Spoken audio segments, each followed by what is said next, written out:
Silence! Silence! Oh, vos gueules! Le phénomène du courant électrique est très semblable au comportement d'un courant d'eau. Supposons qu'on ait deux réservoirs d'eau reliés par une conduite.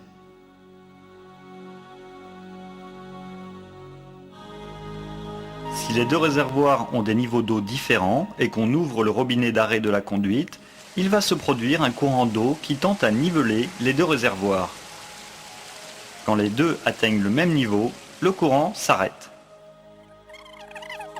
D'une façon similaire, les charges électriques d'un élément conducteur vont passer dans un autre élément conducteur moins chargé électriquement.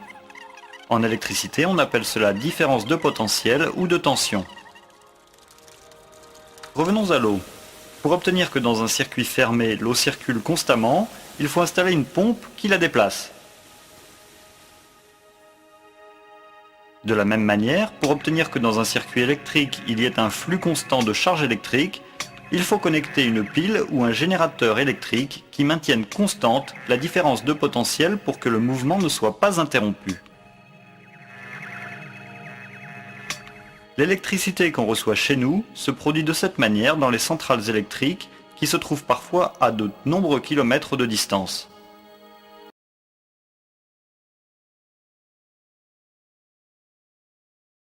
Mesure de tension au courant continu avec toujours le voltmètre analogique. Pour mesurer ma tension, un voltmètre se branche toujours en parallèle. Si vous avez vu les dernières vidéos, vous savez qu'on doit se mettre sur DC, la partie noire, et non pas AC. DC courant direct, AC courant alternatif. Donc très simple, je branche ma lampe, je vais éteindre ma table. En branchant ma lampe, je vais pouvoir brancher mon voltmètre en parallèle, donc en dérivation. Je prends le rouge, c'est le plus qui va sur V. Le moins qui est là, je vais le mettre ici. Hop, petite erreur de manipulation. Donc je fais toujours bien attention. Au moins, je prends toujours le calibre le plus haut, 1,5 kV. En même temps, je sais que j'ai du 24 volts sur ma table. Donc je vais pouvoir bouger mon curseur. Donc, mettons ça sous tension. Et je bouge mon curseur jusqu'à arriver à ce que l'aiguille me donne une valeur la plus précise possible. DC noir. Ici, nous avons une graduation. Je vais prendre celle qui est en dessous de 0 à 50. Et je vais utiliser le fameux LCD. Lecture, on va dire 30 fois le calibre. 50 divisé par le nombre de divisions, 50. C'est très simple comme calcul. Je vous invite à mettre des commentaires en dessous du ou de la valeur trouvée. Bonjour, aujourd'hui je vais vous présenter la loi des mailles. Donc pourquoi la loi des mailles? Pour trouver dans un circuit électrique toutes les tensions. Donc comment fait-on pour trouver la loi des mailles? Première chose, flécher le générateur. Pourquoi? Parce que, comme vous avez vu précédemment, c'est le générateur qui donne naissance au courant électrique. Le courant électrique qu'on va retrouver dans notre circuit ici, I1, là, et I2. Donc maintenant, comment faisons-nous pour flécher toutes les tensions du circuit électrique? Donc, ici nous pouvons voir que l'intensité et la tension sont dans le même sens. Pourquoi? Parce qu'on a le générateur. Ensuite, R1, R2, R3 et R4 sont des récepteurs. Donc, la tension dans un récepteur est à l'envers de l'intensité du courant électrique. Donc, nous pouvons flécher maintenant toutes les tensions du circuit. Ici, nous avons U1. Ici, donc, pour une question de simplicité, nous allons l'appeler U4, qui correspond à la résistance R4. Ensuite, aux bandes de R2, toujours à l'envers de l'intensité. Et pour finir, donc, au niveau des R3, on va regarder où arrive l'intensité pour flécher la tension à l'envers. Donc là, nous avons I2 qui descend. U3 est fléché à l'envers. Donc maintenant, qu'allons-nous faire de toutes ces tensions? UG, U1, U2, U3 et U4. Donc nous allons écrire des équations. Pourquoi? Parce que dans un circuit, nous avons des inconnus et nous avons des tensions connues. Donc nous allons maintenant écrire les équations qui nous permettra d'isoler un terme et de trouver une tension. Donc première équation que nous allons pouvoir écrire, donc UG est égal à, donc je pars de UG, U1, première tension que je rencontre, plus U2, plus U3, on va fermer la boucle, et voilà. Première équation, U1 égale, UG égale U1 plus U2 plus U3. Première maille. On revient au point de départ. Ensuite, on peut constater deux autres mailles sur le schéma.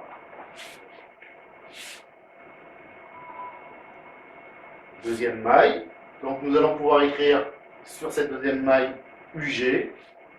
Donc, UG égale. On arrive ici U1. UG égale U1. Ensuite U4 est dans le même sens que U1. Donc UG est égal à U1 plus U4. Troisième maille qu'on peut rencontrer.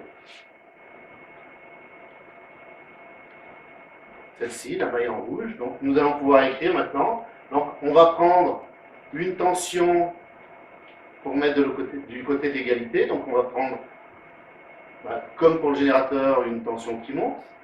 Mais peu importe, c'est à vous de fixer. Donc moi je dis U4. Donc U4 ici. On ferme la boucle. C'est égal à, donc U4 égale U2. On continue, plus U3, et on revient au point de départ. Voilà comment réaliser les différentes équations d'un circuit maillé.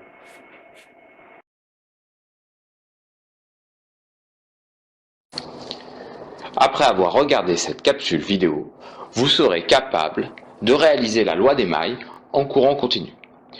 Pour ce faire, je débute par dessiner le générateur à courant continu avec un plus, un moins. Une fois que j'ai réalisé ceci, je n'oublie pas, du moins je pense bien, à dessiner mon U général et le courant qui va circuler dans mon circuit, que je vais appeler dans ce cas-là I1. Vous allez comprendre pourquoi je vais l'appeler I1. Tout simplement parce que ma première résistance que je vais rencontrer, je vais l'appeler R1. À partir de là, vous allez avoir un nœud ici, le nœud A, où il va y avoir, pour l'exemple, deux résistances. En parallèle, R2 et R3. Je referme mon circuit. Bien entendu, ici, je vais avoir un autre nœud que je vais appeler B, et je vais reboucler mon circuit. Une fois que j'ai dessiné ceci, je dois dessiner mes tensions. Pour dessiner mes tensions, vous allez avoir U1, U2 et U3. Pour compléter mon schéma, je n'oublie pas mes courants. Donc ici, je vais appeler ça I2. Ici, je vais appeler ça I3. Vous avez bien compris pourquoi j'appelais ça U1, I1, U2, I2, U3, R3, à cause des indices des résistances, de façon à, lorsque j'écris mes équations, à m'y retrouver. Donc là, vous avez une première équation à dessiner qui correspond à la loi des mailles. Pour la loi des mailles, ce que moi, je préconise, c'est donner un sens de lecture pour réaliser mes équations. Donc ici, je l'ai donné, ça pourrait très bien être dans l'autre sens. Tout ce qui va être dans le sens où il y a la flèche, ce sera le sens positif. Quand je parle de la flèche, je vais le dessiner là, c'est ça mon sens positif. Donc une fois que je suis là, je dessine mes équations. Je vais commencer par la première, que je vais définir par ceci. Une boucle. Alors ce que j'aime bien moi expliquer à mes élèves, c'est que là je dessine une petite voiture, et je me dis mais la voiture quand elle circule, et que son sens est positif comme ceci, elle passe par la route. Donc elle passe par toute cette boucle. Donc, et le sens positif est bien le sens de cette flèche-là. Je reprends.